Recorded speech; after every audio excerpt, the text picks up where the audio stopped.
бар асари садамаи нақлиётӣ дар ноҳияи ҷайҳун дар вилояти хатлон як хонандаи мактаб ҷон бохта 3 каси дигар маҷрӯҳ шуданд.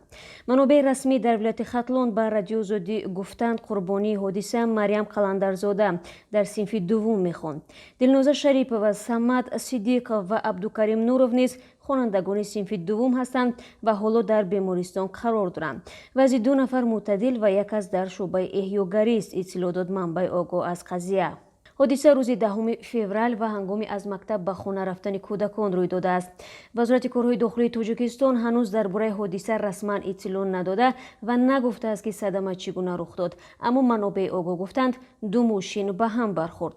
мақомоти ноҳияи ҷайҳун танҳо ҳаминро гуфтанд ки ҳодиса дар ҷамоати Ваҳдати миллӣ рух додааст. баъзе аз мактабҳо дар наздикии роҳҳои мошингар ҷойгиранд ва кӯдакон баъд аз адои дарс якҷо ба хона мераванд.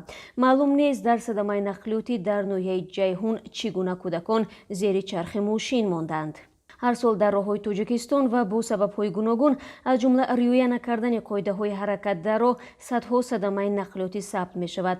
мақомот омори садамаҳоро дар соли 2020 ҳанӯз эълон накарданд, вале ба иттилои расмӣ дар 11 моҳи соли гузашта ва танҳо дар вилояти Суғд беш аз 230 садама рух додааст ки дар натиҷаи он 124 кас ҷони худро аз даст доданд.